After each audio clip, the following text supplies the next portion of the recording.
Assalamualaikum warahmatullahi wabarakatuh. Bertemu lagi dengan berita horor. Cerita dari Deoseta. Yang mau berkunjung saya sertakan linknya dan bisa dilihat di deskripsi di bagian bawah ini. Kisah Petualangan Dananjaya Sambara, Imah Leuweung bagian 1. Sudah 1 minggu aku tinggal di kampung ini, Kampung Sukmaraya yang terletak di kaki Gunung Gede. Sebenarnya tujuanku ke sini adalah mengurus berkas-berkas untuk persiapanku melamar kerja di kota asalku di Jogja. Dulu aku sempat tinggal cukup lama di sini, sampai akhirnya aku pulang ke Jogja dan belum sempat merubah berkas kependudukanku. Perkenalkan, namaku Dananjaya Sambara. Panggil Danan saja. Setelah lulus, aku bekerja di pabrik gula pamanku di area Klaten. Namun karena suatu hal, aku memutuskan untuk tidak bekerja lagi di tempat itu dan mencoba melamar di perusahaan swasta. Di kampung ini, aku tinggal di rumah budeku, sebuah rumah di perkampungan yang cukup padat, dengan pemandangan yang selalu membuatku rindu, yaitu sebuah pohon beringin besar yang selalu bisa dilihat dari sudut manapun di kampung ini. Bahkan saat ini pun aku masih menatapnya dengan ditemani secangkir kopi pahit dan sebatang rokok. Masuk sudah mau maghrib. Tiba-tiba suara seorang ibu yang lewat memecah lamunanku. Nji bu, maksudnya iya bu, saya lupa, saya sedang tidak di Jogja. Mas, saya bukan orang sini ya? Iya bu, saya dari Jogja, balasku. Mas, di kampung ini kalau sudah maghrib langsung masuk ke rumah ya, jangan keluar-keluar, habis ada insiden, cerita ibu itu. Iya bu, sudah dibilangin juga sama Bude, terima kasih diingatkan, balasku. Mangga pamit ibu itu. Cerita ini memang sudah menyebar di kampung. Sudah hampir 1 bulan dibuat aturan tidak tertulis bahwa setelah maghrib warga dilarang keluar rumah. Berdasarkan cerita warga, sempat ada kejadian misterius di mana seorang anak hilang di kampung ini dan ditemukan tak bernyawa di pinggir sebuah sumur dengan kondisi tidak utuh, seolah diserang oleh hewan buas. Selain itu, ada saksi juga seorang pemuda yang diserang sesosok makhluk besar saat sedang berjaga malam.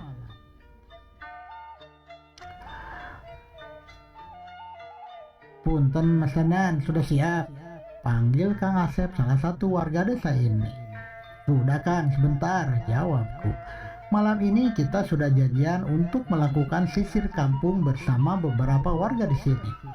Bude Ranti memang memintaku untuk membantu warga sini untuk menyelesaikan masalah yang membuat desa ini menjadi sangat mencekam. Yang ikut beberapa orang Asep, tanyaku. Hari ini cukup kita bertiga mas, begitu saya info Mas Danan mau ngecek ke Imah Leuweung, yang lain gak mau ikut, jawab Kang Asep.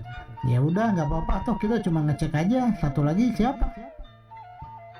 Pak Kuswara itu lagi ngabisin rokok dulu, lanjut Kang Asep. Pak Kuswara adalah salah satu sesepuh di desa ini. Dia biasa dipercaya untuk mengatasi masalah-masalah yang berhubungan dengan hal gaib di desa ini. Malam Pak Kus, sapaku. Malam Mas Danan, sudah persiapan? Balas Pak Kuswara. Sudah Pak, semoga nggak ada halangan yang berarti. Ini coba Mas Danan pegang, nanti dibalikin ke saya setelah kembali dari Imah Leuweung, perintah Pak Kuswara sembari memberikan sebuah kujang kecil. Saya tahu dengan jelas bahwa ini adalah pusaka. Yang saya khawatirkan jangan sampai energi di kujang ini bentrok dengan energi yang ada pada saya. Namun saya tetap menerimanya karena Pak Kuswara pasti punya tujuan menitipkan benda ini pada saya. Imah Leuweung adalah sebuah rumah yang lokasinya berada di tengah hutan di pinggir kampung. Dulunya rumah ini adalah tempat singgah untuk para pekerja di kebun karet yang berlokasi tepat di sisi belakang hutan ini. Sementara perkebunan sudah tidak beroperasi, tempat ini sangat tidak terawat. Saat sampai di perbatasan kampung, kami tidak melihat lagi jalan setapak, kecuali rumput-rumput yang setinggi mata kaki. Di depan kami ada hutan dengan pohon jati yang menjulang tinggi. Kondisi jalan yang gelap dan sunyi memaksa kami untuk berjalan lebih hati-hati. Mas Danan, masih mau lanjut? Tiba-tiba suara Pakus memecah keheningan. Sepertinya Pakus sudah sadar dengan kondisi di sekitar sini. Aku menengadahkan kepala dan melihat kondisi di sekeliling hutan ini. Sialan, umpatku dalam hati. Rupanya rasa gelisahku disadari oleh Kang Asep. Emangnya ada apa, Mas Danan? Tanya Kang Asep penasaran. Pocongan, jawabku. Astaga, Mas Danan, kenapa diomongin sih? Lalu Kang Asep sambil mengernyitkan mukanya. Lah, Kang Asep yang nanya, ini juga baru sedikit. Kayaknya semakin malam semakin banyak yang bakal muncul. Lanjutku. Jadi masih mau lanjut, Mas Danan? Tanya Pakus lagi. Segini banyak makhluk yang jagain tempat itu, pasti ada sesuatu yang besar di sana. Kita lanjut dulu, gimana Pak? Kang Sep, kalau nggak kuat tunggu di sini dulu aja. Lanjutku. Enak aja, Mas Danan jangan bercanda. Masa saya tinggal di sini sama makhluk-makhluk itu? Balasnya dengan kesal. Ya sudah, kita pasang perlindungan dulu, perintah Pakus. Segera Pakus duduk bersila dan membacakan beberapa amalan yang kukenal adalah ilmu perisai batin.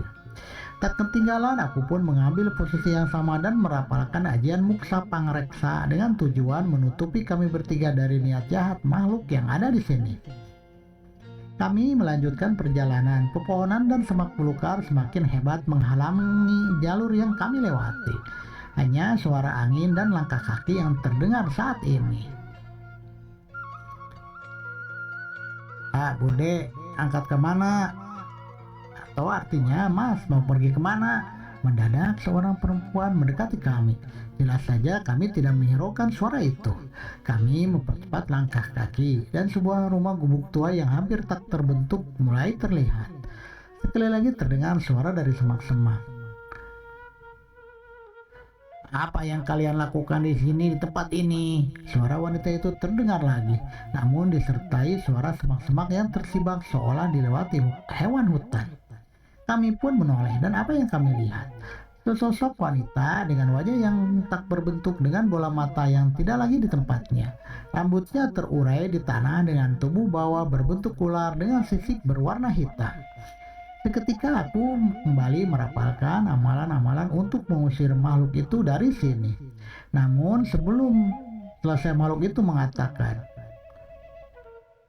"Saya tidak bermaksud menyakiti, saya hanya memperingatkan kalian," ucap makhluk itu. Suara Kang Asep jatuh terduduk. "Apaan itu? Sialan," teriak Kang Asep yang mukanya mulai pucat.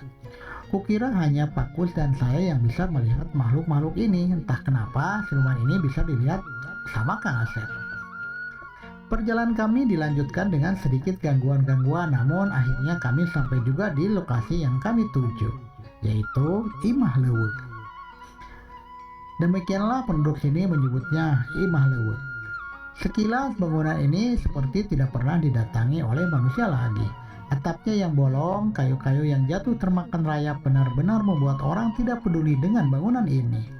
Aku memberanikan diri memasuki pekarangan rumah tersebut. Alangkah terkejutnya. Puluhan, tidak, mungkin lebih. Makhluk putih yang mengganggu kita sepanjang perjalanan tadi muncul berkumpul di sini mengepung kami. Ya, itu pocong. Aku sedikit gentar. Belum pernah aku melihat pocongan sebanyak ini di satu tempat. Bukan masalah hantu pocong ini, tapi makhluk apa yang ada di dalam rumah itu, sehingga bisa memiliki tumbal sebanyak ini. Aku merasa belum siap, namun lain dengan Pakus, dia hanya memandangku dan memastikan keputusanku. Kemampuan Pakus jelas mumpuni, tapi untuk mengurus semua ini terlalu berisiko, oleh karena itu aku tetap dibutuhkan.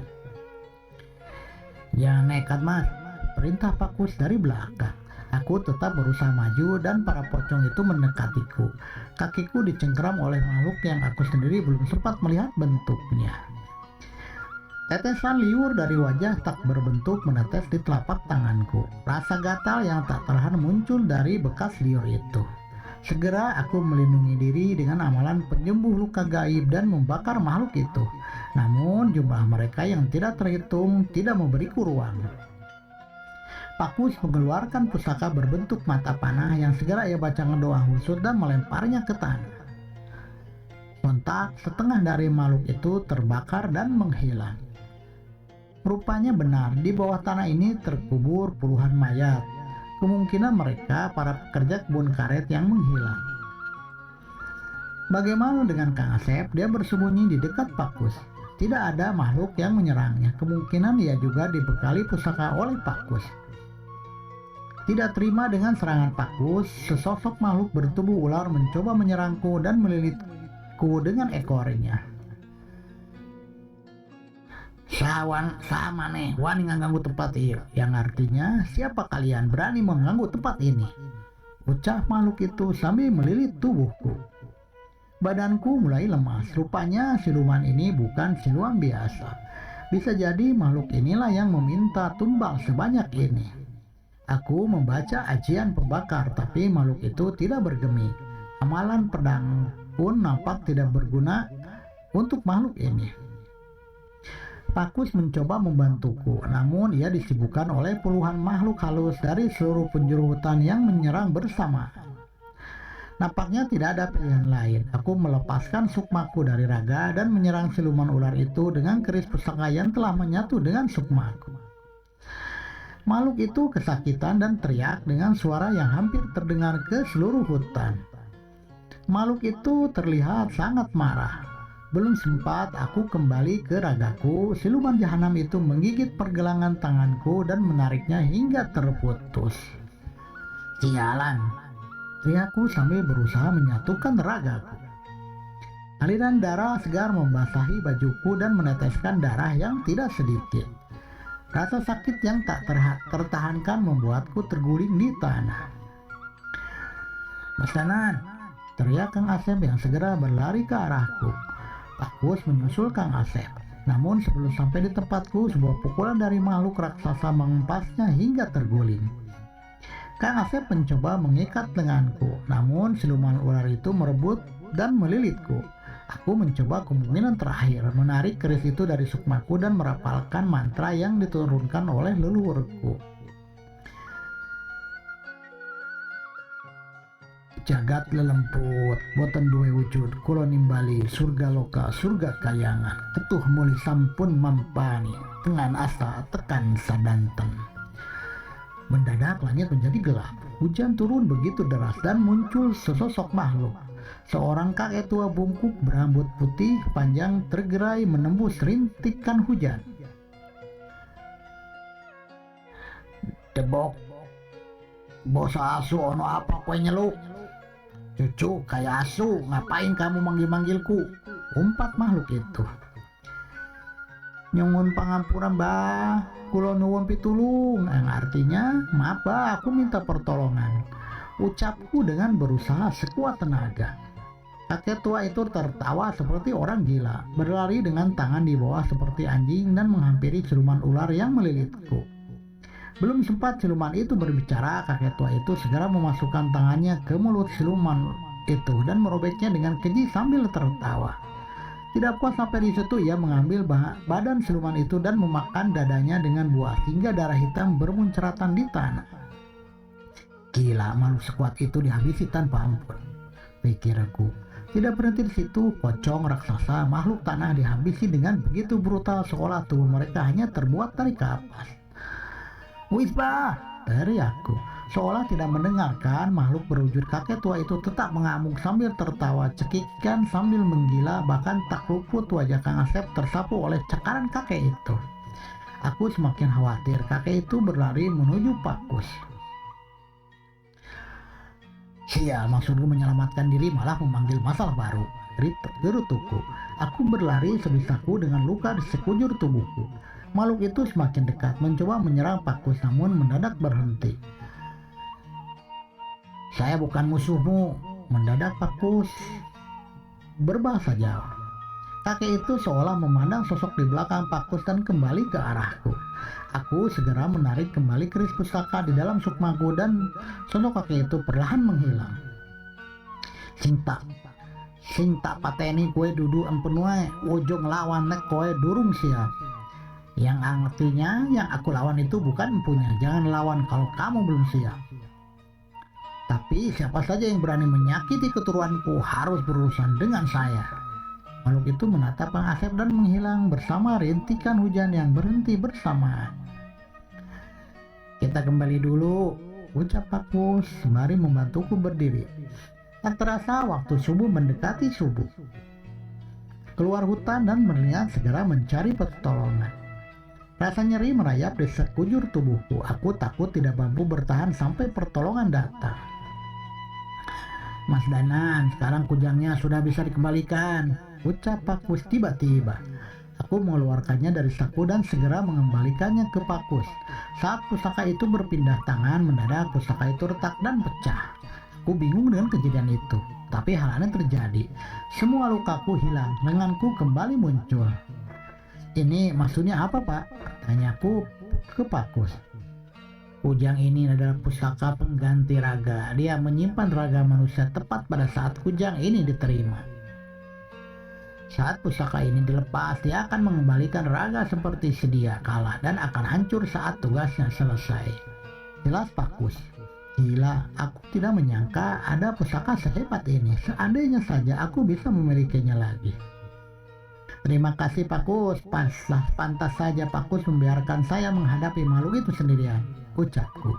Akhirnya aku kembali ke rumah Bu Ranti dan sedikit menceritakan tentang kejadian semalam.